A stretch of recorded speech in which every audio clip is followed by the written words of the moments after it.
And joining me now from the African National Congress is Ms. Pemmy Majodina. Good to have you. Welcome.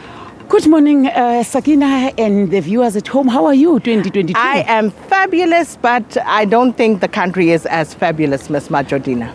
It's not. The mood of the country has been dampened, and we expect the president to revive us. The entire country wants hope, and that hope must be detailed. How is it going to happen?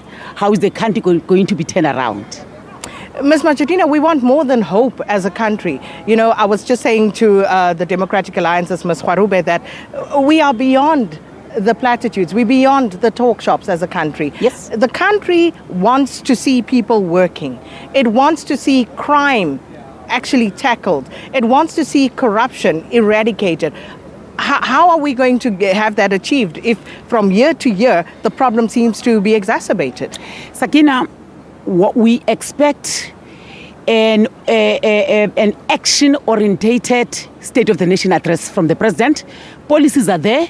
Laws have been passed. What we need now is action. And amongst other things that we as the ANC expect from the president must come up with a clear recovery plan that is infrastructure-led.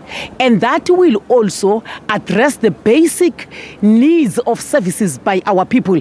If that infrastructure that is leading the economy will focus on water reticulation, on electricity, on road infrastructure, on bridges, on health centers, as well as schools. That is going to make things work better. That will make opportunities for those who really are looking for work. We know the rate of unemployment is very high, and therefore today we expect the president to come up with a clear, detailed plan of job creation through the infrastructure-led recovery. Let's go back to last year's State of the Nation address. What was said there about unemployment and the economic growth for the country, how much of that has been realized?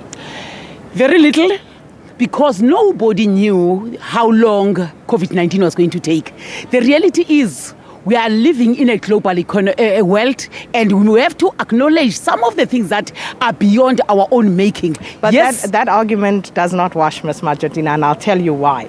That State of the Nation address 2021 was delivered against the backdrop of COVID that had already taken root in all earnestness the year before, and we knew that COVID-19 was going to be with us at least for the foreseeable future. So is this a case of making promises, empty promises that you know you will not be able to meet? It's not empty promises. You make commitments because you have hope that the things are going to turn around, especially on COVID-19. It was so difficult for anyone to plan, even in your own household. You are unable to plan things that you were used to because this thing was just ruffling the entire country, the entire world. However, there are strides that the government has made, and those strides might be seen very little. The fact is we are all affected by COVID-19, and that is not an excuse, that's a reality. What we did not see abate though was corruption. Yes. So we couldn't tackle anything else, but corruption went on. We saw PPE corruption, you know, at a time when the nation was really in need, down and out, like many other countries across the world, every country across the world. But we saw these high levels of corruption going on. So surely, if we really put our minds to it, things can be done. Things can be done. I fully agree with you. That is why even the NPA has a clear plan on how to tackle the issues of corruption, how to prosecute the urgent cases, especially those of the crimes that are of high level. And we agree with that corruption must be tackled at all fronts by this government. But surely the president cannot say today, go and arrest so and so. There are law enforcement agencies that are supposed to do that work. Indeed, but of course, as the people entrusted by the public of South Africa with looking after South Africa Inc. on our behalf, we expect you to actually make sure that things happen.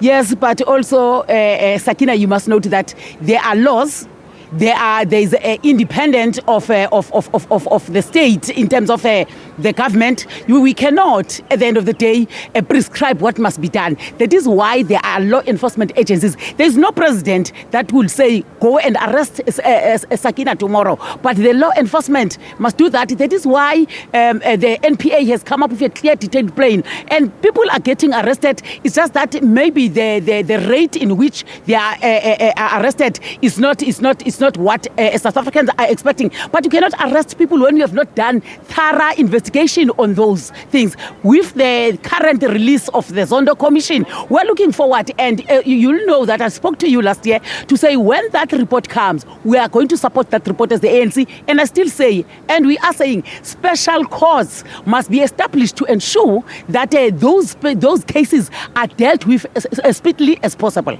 Are you not kicking the can down the road, Ms. Majodina? You know, you're talking now about special courts. There's the NPA. We've had parliamentary inquiries, you know, about the very matters that were highlighted at the Zondo Commission. So they were ventilated again in a different forum. But if we look at what has been done in terms of the people who've been held accountable, who've been arrested, who've actually been prosecuted and found guilty or otherwise, how many are there? I might not have the details now, but what I'm saying to you is that when that, even the Zondo report, when it comes out, some people will take the report for review.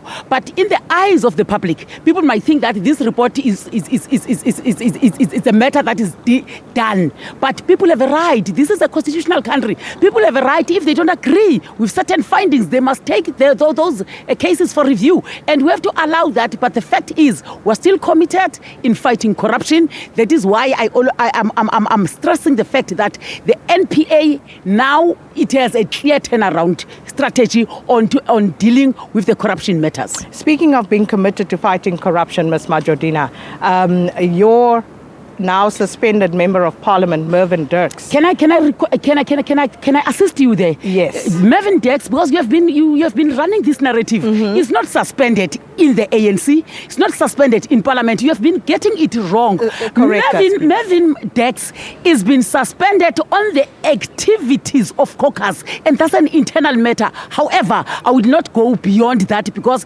this matter is still sub judice. But I must correct, he is not suspended. He's still participating in Parliament fully. He's not suspended. I don't know. But he's suspended from your caucus activity. Activities does not mean to be suspended from Parliament. And we have reasons why we've done that. However, I cannot divulge now because the matter is sub judice. And the State of the Nation address is not about him. No, Please. It's not. But I'm pulsing you on your issue about fighting corruption. Yes. And the fact that one would imagine that Parliament would be the ones who would be first and foremost in upholding that particular tenant. So when issues are raised about very serious matters of mismanagement of public funds, why then would the ANC give the perception that it actually is trying to shield itself and its members from actually that situation being probed? There is no shielding of corruption here, but each and every institution, each and every organization has its own internal processes,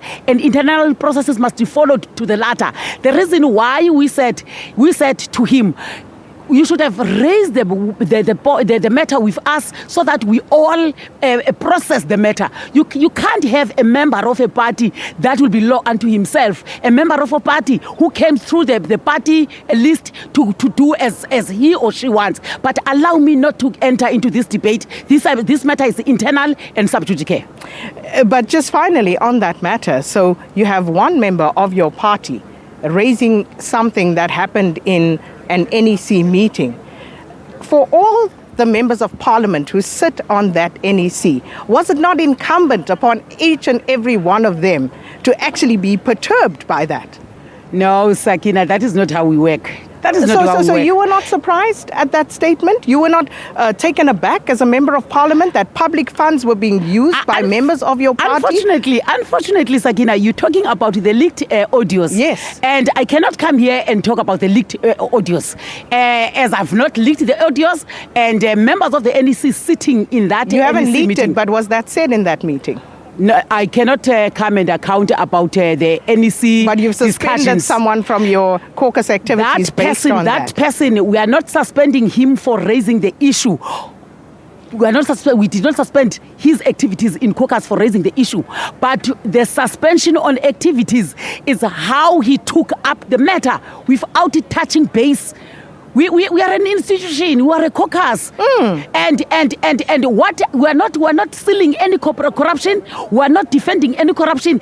We are saying let matters be followed procedurally because we have established protocols, and that is the problem. We cannot allow people to flout protocols. But as I said to you, that this matter is an internal matter. That is why I did not respond to all media houses, because I knew that you will come in this angle to say you are stealing corruption. No, Sakina. But it's an important question that needs to be addressed. I've clarified it. Can we move on now? At least we are on the record on that matter. We have to move on in the interest of time. But let me ask you about the expectations for tonight. You spoke about an actionable plan. Yes. In terms of the economy, what's the actionable plan that you want to see? If the president is to implement that economic recovery plan, which is a good document, it must make it a point that he enter into a social contract with all other strategic partners, because what is important on each and every economy is the economy that can be able to create jobs, and our people are in a situation where they need jobs.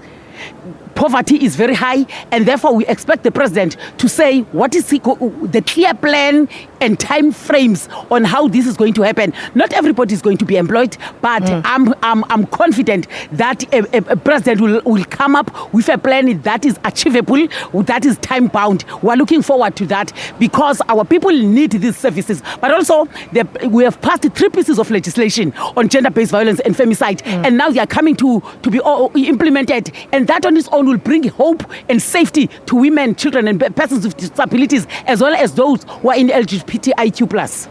Thank you so much for your time, Ms. Pemmy Majodina of the African National Congress. And yes, coming to you from the City Hall, which is now, of course, a parliamentary precinct. And this after the National Assembly, unfortunately, was gutted on the 2nd of January. And we've been unable at this point, unfortunately, to basically just get some footage of where it is right now. But I think the matter has been well reported. As we continue to bring you rolling coverage here from the City Hall in Cape Town, which is now the parliamentary precinct, and of course where SONA 2022 will be coming from.